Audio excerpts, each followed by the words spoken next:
और मुनि बनकर के मरे, मुनि बनकर के प्राण निकले।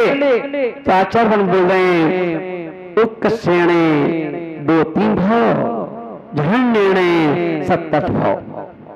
अगर एक बार समाधि कर ली, ध्यान रखना, अस्पताल में मरे कोई पुण्य नहीं, घर में मरे कोई पुण्य नहीं, और साधु की गोदी में मरे पुण्य ही पुण्य है। चाहे भले जमीन तुम घर में निकाल दो, फैक्ट्री में निकाल दो, दुकान में निकाल दो, और तुमने अंतिम समय अंत भला तो सब भला गुरु के चरणों में पहुंच गए। महाराज इनको प्रतिमा दे दो, नियम दे दो, संयम दे दो, इनकी समाधि करवा दो, जिससे कि इनका भाव सुधर जाए। भगवान नहीं आएंगे, है ना। इसलिए महानुभाव आचरण बोल रहे हैं, ध्यान रखना, सम्यक दर्शन, वापस आ जाओ, सम्यक दर्शन, सम्यक ज्ञान, सम्यक चारित्र ही मोक्ष मार्ग है। तीन चीजें पूरी चाहिए, ज्ञान नहीं चाहिए मात्र, ज्ञान के साथ चारित्र भी चाहिए, और चारित्र के साथ सम्यक दर्शन भी चाहिए। और सम्यक दर्शन क्या है? श्रद्धा, अटूट श्रद्धा, अकाढ़ श्रद्धा। चुचुल्लक जी थे ना, वो चुराने के लिए भागे हैं, भागे, उन्होंने क्या किया? छत्र चुराया। एक दिन देखा सेठ जी बाहर गए, कोई है नहीं, धीरे छत्र चुराया और भागे। सैनिकों ने देख लिया, जो दरबान लगे थे, सिक्योरिटी लगी थी, तो भागी पीछे पीछे, और जो चुल्लक चोर ही चुरा के भाग रहा है, और जो भी पीछे पकड़ पकड़ पकड़ो, चोर चोर चोर चोर चोर चोर चोर चिल्लाते हुए। चुल्लक तो घबरा गया, अब मरे, आज मरे, अब मरे, तो पीछे पीछे भाग रहे हैं, लेके भागा, पूरी जान बचा के भागा छुल्लक, और इतनी जोर से भागा कि एक तंबू लगा हुआ था, उस तंबू में घुस गया। और वहां पे कौन बैठा था? वो सेठ बैठा था, जिसका मंदिर था। जब घबराहट में वो छतर था, उनकी गोदी में रख दिया। सेठ सब समझ गए, सेठ समझ गए, समझदार, श्रावक थे, ग्रस्त नहीं थे। क्या थे? श्रावक थे। तुरंत समझ गए बाहर से आवाज आ रही है, चोर चोर चोर, और छुल्लक जी छतर लेके आए हैं। इसका मतलब है कि छुल्लक के भेष में चोर था, और छुप गए। और अब सेठ ने अपना काम चालू किया, श्रावक का, श्रावक का काम चालू किया। क्या किया? छत्र लिया हाथ में और तंबू के बाहर आए। क्यों चिल्ला रहे हो? कौन चोर? कहाँ है चोर? अरे बाबूजी, बाबूजी, वो अपने मंदिर का छतर है ना, वो चुलगी थे ना, चुलगी, वो लेके आपके यही भाग, यही अभी घुसे इसके अंदर, तंबू के अंदर। अरे पगले हो, कोई चोर नहीं है, वो छतर तो मैंने मंगवाया था। क्या बोले? वो छतर तो मैंने मंगवाया था, तुम लोगों की चेक करने के लिए। तुम लोग सिक्योरिटी में सतर्क हो कि नहीं? चलो तुम्हें बैठे, चलो जी आओ ना, चलो क्षमा मांगो सब लोग। कितना बड़ा दिल होगा, दरिया दिल। कि बताओ, चोर को देख करके छुल्लक बना दिया वापस, और क्षमा मंगवा दी। और क्या बोल रहे हैं? नहीं नहीं, हमने मंगवाया है। सोचो, क्या तुम ऐसा कर सकते हो? बताओ, सोच सकते हो? करना तो दूर की बात है, पर हमने करके दिखाया।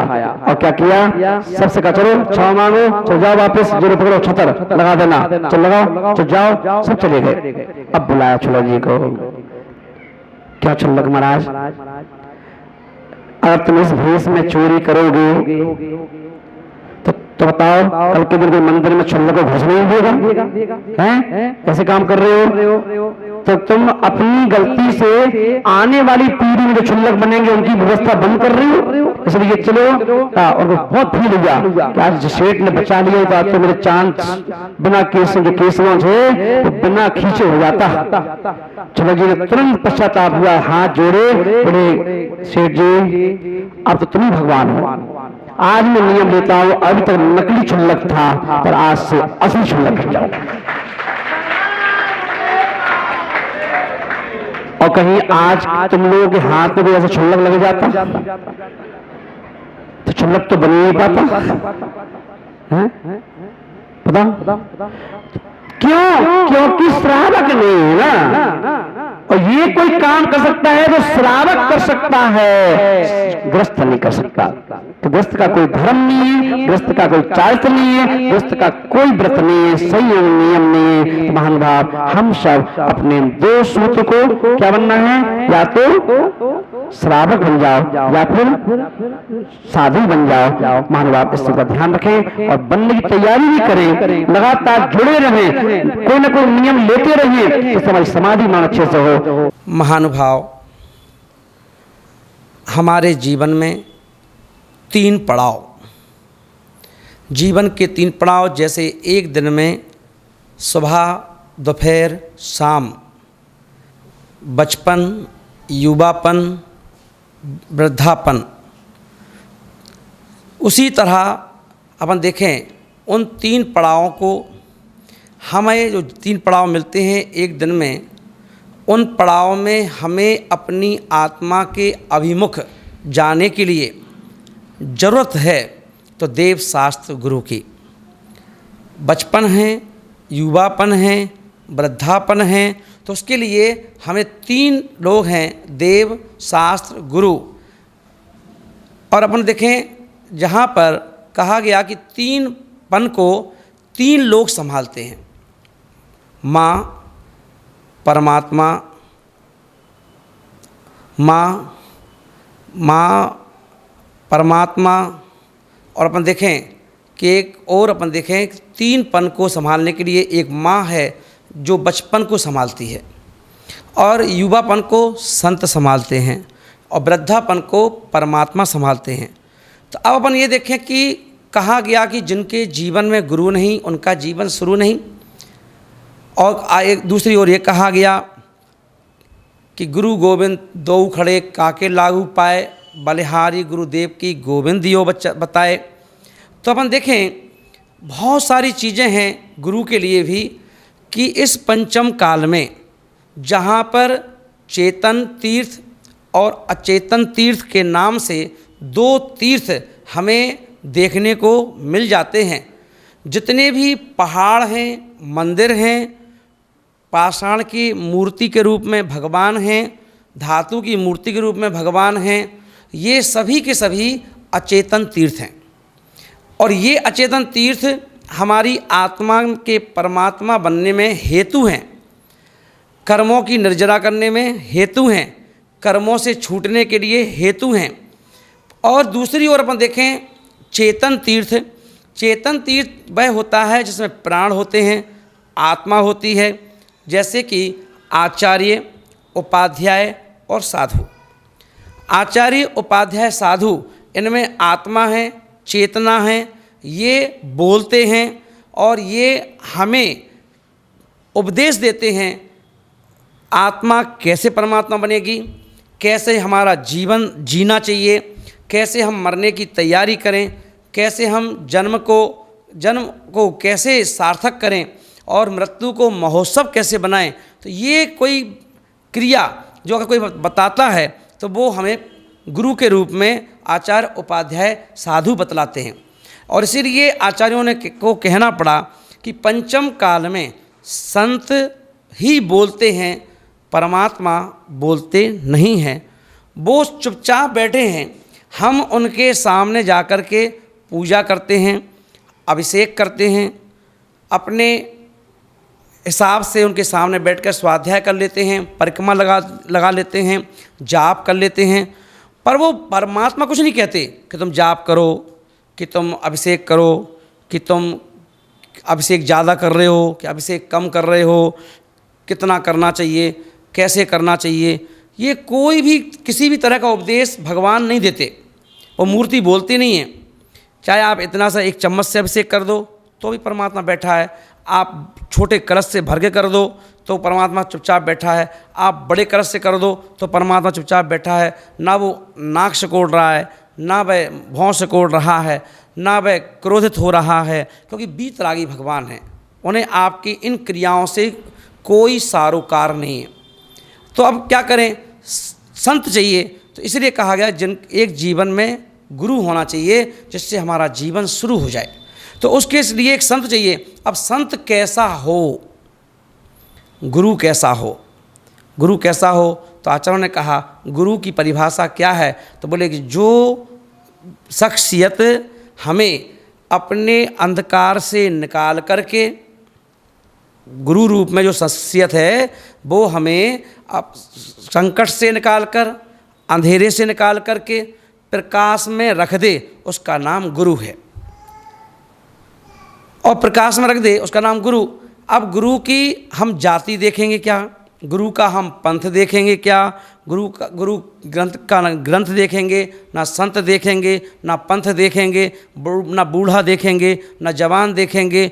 हम देखेंगे कि ऐसा कौन सा गुरु है जिसके हाथ में पिच्छी है, कमंडल है ना, पिच्छी धारी, कमंडल धारी, दिगंबर आमनाय को धारण करने वाला, जिनेंद्र भगवान की अर्चना करने वाला, जिनेंद्र भगवान की आज्ञा को ना का पालन करने वाला ऐसा संत हमें चाहिए, जो हमें क्या करेगा, खुद भी उस पथ पर चल रहा है और हमें भी आज्ञा देता है, हमें भी अपने प्रेम से, अपनी बुद्धि से, अपने विवेक से हमें उंगली पकड़ करके उसी पथ पर चलाता है जिस पथ पर कभी महावीर चले थे, जिस पथ पर कभी आदिनाथ चले थे, जिस पथ पर कभी पारसनाथ चले थे, जिस पर कभी चंदा प्रभु चले थे, जिन पर जो पूर्व आचार्य चले थे, है ना, उस पथ पर चलाता है।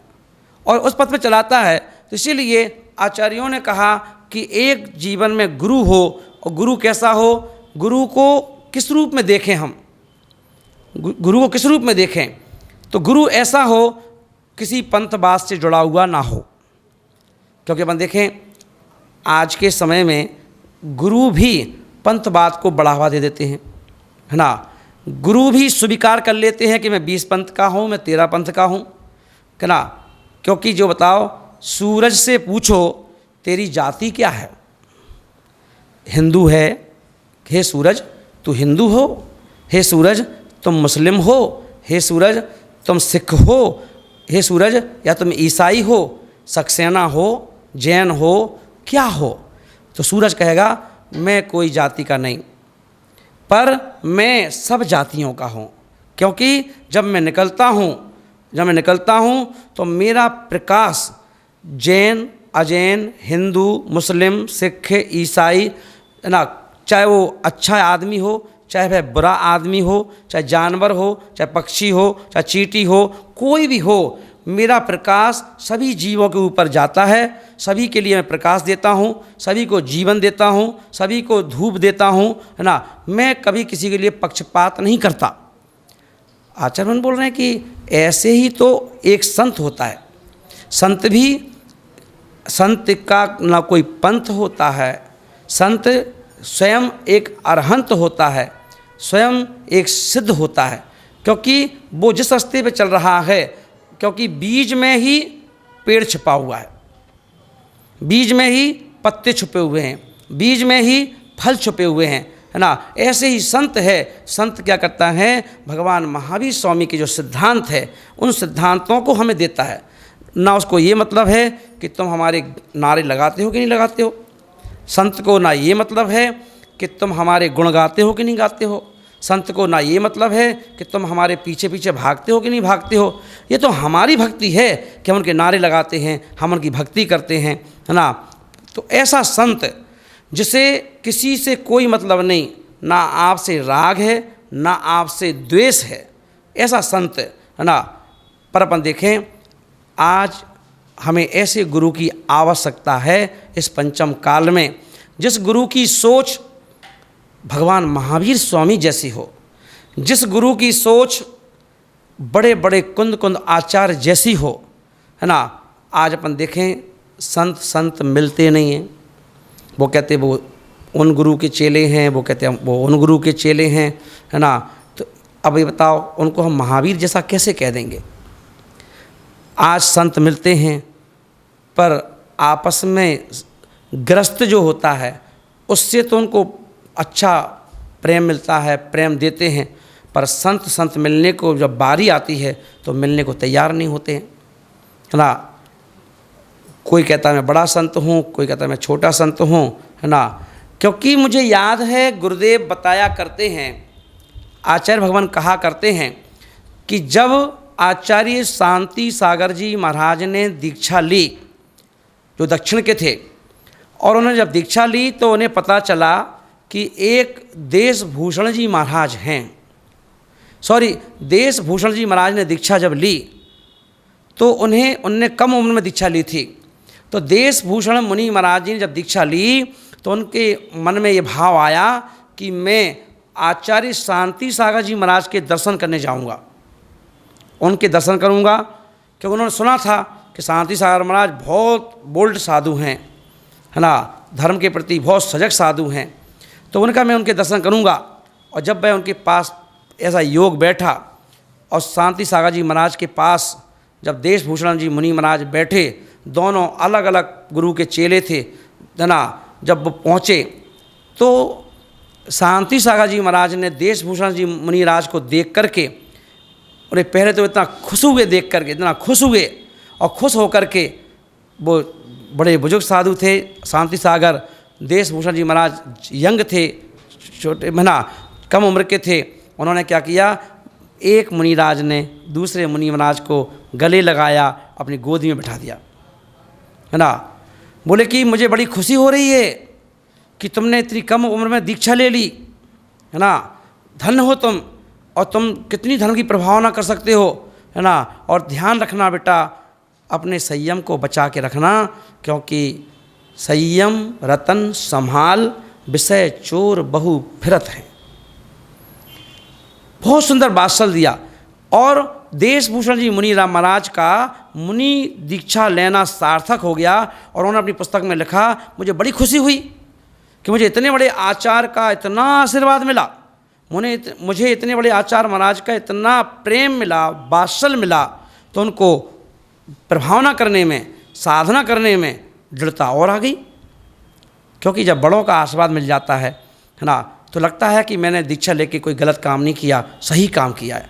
आज अपन देखें, सारे संत जो बड़े बड़े संत हैं अलग अलग ग्रुपों में बट चुके हैं। आज जो भक्त हैं, भक्त भी उन गुरुओं के, अगर आज अपन देखें, अगर 500 संत हैं तो 500 संतों का ग्रुप है। कोई व्यक्ति आचार्य विद्यासागर जी महाराज के गुण गाता है, वो सिर्फ उन्हीं को आचार्य मानता है, दूसरे को नहीं। कोई आचार्य विरागसागर को मानता है तो कहता है आचार्य से ही एक संत हैं, कोई दूसरा संत नहीं है। कोई एक तबका ऐसा भी है पब्लिक का जो कहता है कि भाई पुष्पनाथ सागर जी हमारे गुरु हैं, एक कहता है हमारे आचार्य कुंथू सागर जी महाराज जी हमारे गुरु हैं, कोई कहता है हमारे वर्धमान सागर जी महाराज हैं। और हर व्यक्ति ने एक एक गुरु को अपना परिवार का गुरु मान करके उन्हें गुरु की असीमता को सीमित कर दिया। और गुरु ने भी देखा कि ये इतने लोग हमारे पक्ष के हैं, हमारे नारे लगाते हैं, हमारे लिए पीछे फेवर करते हैं, हमारे पीछे दान करते हैं।